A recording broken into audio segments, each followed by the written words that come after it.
Bismillahirrahmanirrahim. Halo, assalamualaikum warahmatullahi wabarakatuh. Halo guys, halo teman-teman semuanya dimanapun kalian berada. Saya doakan saja semoga saja kalian semua sehat selalu, diberikan rezeki yang lancar, berkah dan barokah tentunya guys.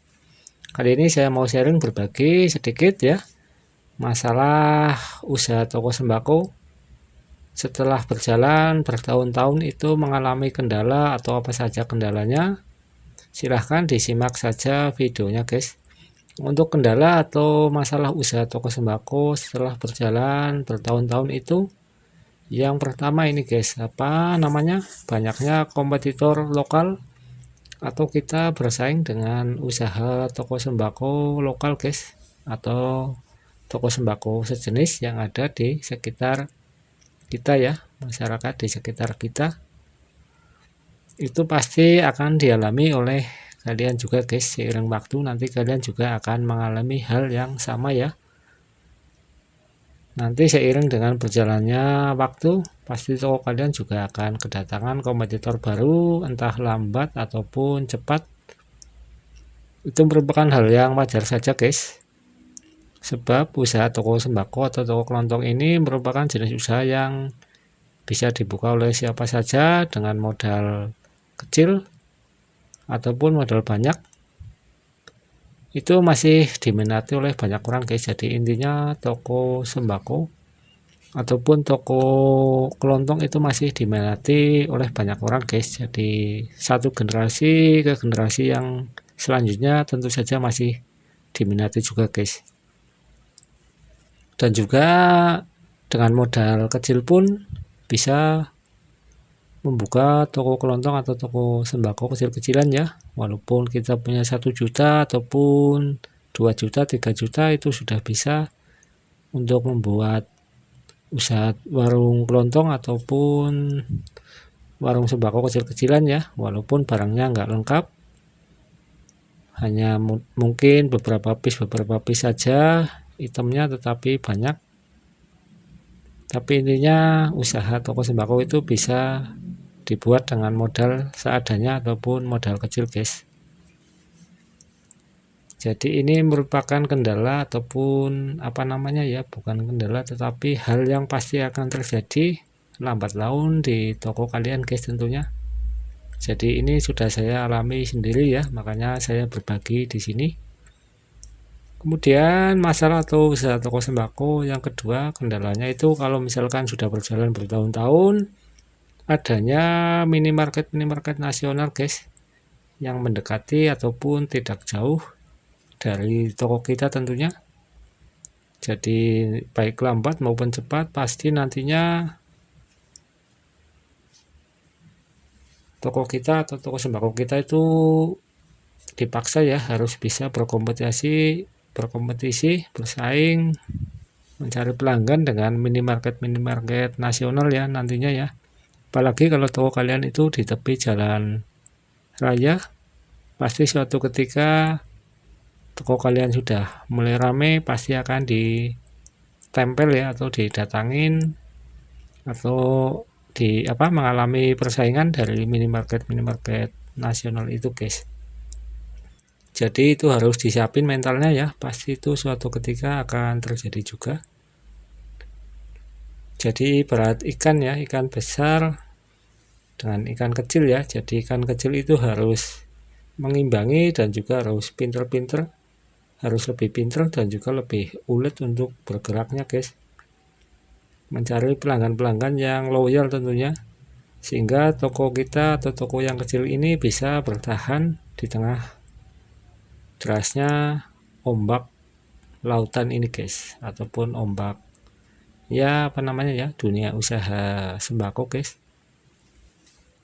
Jadi silahkan saja disiapkan mental ya, pasti suatu ketika adanya minimarket nasional yang mendekati toko kita, walaupun dan radio 1 kilo 2 kilo nantinya juga akan berpengaruh ya ke toko kalian tentunya guys.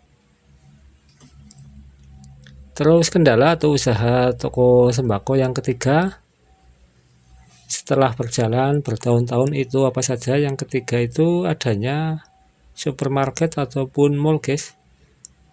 Supermarket besar yang tak jauh dari toko sembako kita, misalkan saja mungkin redosnya bisa 1 kilo, 2 kilo, sampai 5 kilo guys. Itu masih tetap juga berpengaruh ya. Jadi pelanggan-pelanggan kita, toko sembako kita pasti akan ke sana, paling tidak jalan-jalan ke mall ya atau ke supermarket, sehingga sekalian belanja di sana, sehingga tidak belanja lagi di ataupun mengurangi pendapatan di toko kita guys. Itu hal yang wajar-wajar saja dan pasti terjadi di mana-mana ya, dimanapun, nggak cuma di tempat kalian, tapi semuanya pasti akan mengalami dampak yang ada dari adanya mall ataupun supermarket besar ya. Pasti toko sembako dimanapun pasti akan mengalami dampaknya. Dan yang terpenting itu apa namanya ya, sedikit demi sedikit itu kita harus siapkan mental ya. Jadi nantinya misalkan sudah ada mall kayak gitu, kita bisa, mental kita sudah kuat dan juga nantinya bisa mampu untuk mengimbangi ataupun bisa mengatur strategi-strategi baru tentunya guys.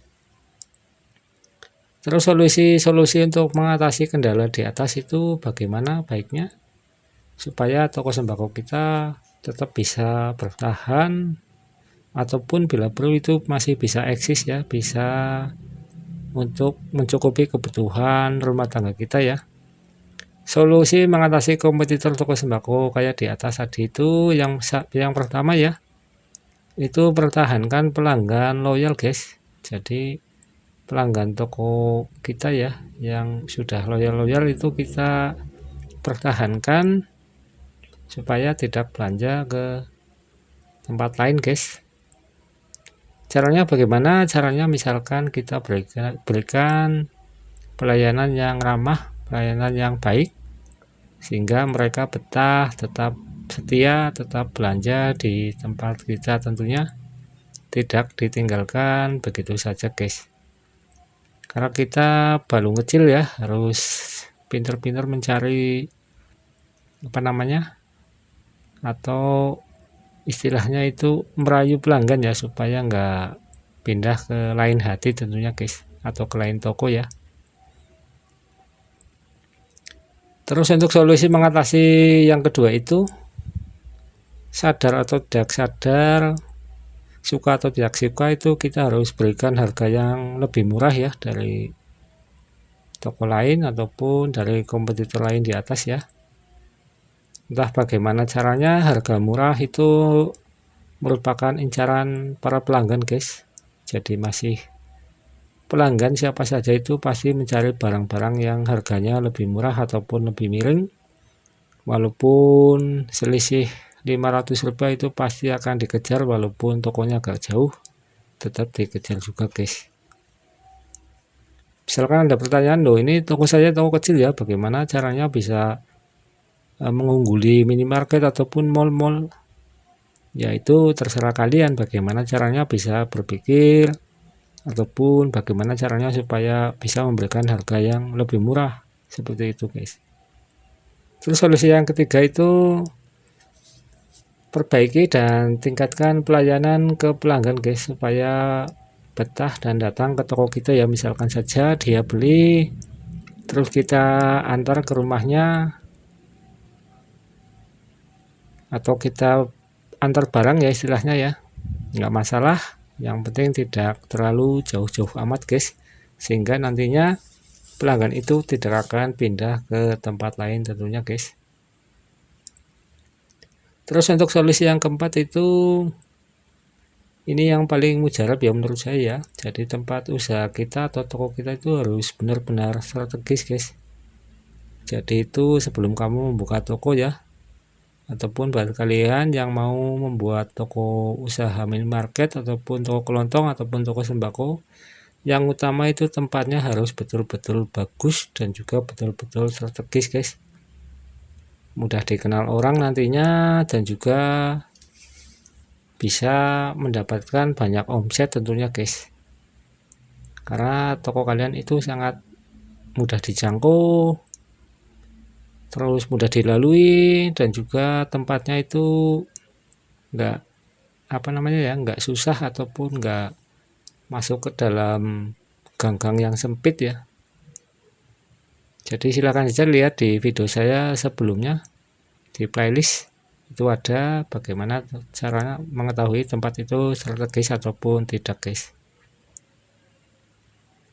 Oke, itu mungkin sedikit sharing saya saja selama saya berdagang, mengalami berbagai macam rintangan ya, ataupun berbagai macam seperti ini pengalaman lah istilahnya, mempunyai pengalaman setelah berdagang usaha toko sembako bertahun-tahun, guys. Banyak sekali pengalaman seperti itu. Jadi silahkan saja diambil yang positif, dan apabila ada yang negatif ataupun kurang pas di hati kalian, silahkan dibuang saja. Ataupun kalian mau menambahkan, mungkin ada solusi lain, silahkan ditulis saja di kolom komentar ya, guys. Jadi belepotan ini, guys.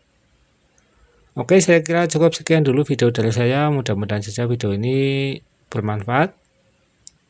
Jangan lupa buat kalian yang belum subscribe, mohon dibantu subscribe-nya biar channel kami lebih berkembang dan juga lebih bermanfaat tentunya. Mohon maaf apabila ada kesalahan. Ini hanya sekedar pengalaman dan sharing dari saya saja. Saya akhiri. Assalamualaikum warahmatullahi wabarakatuh.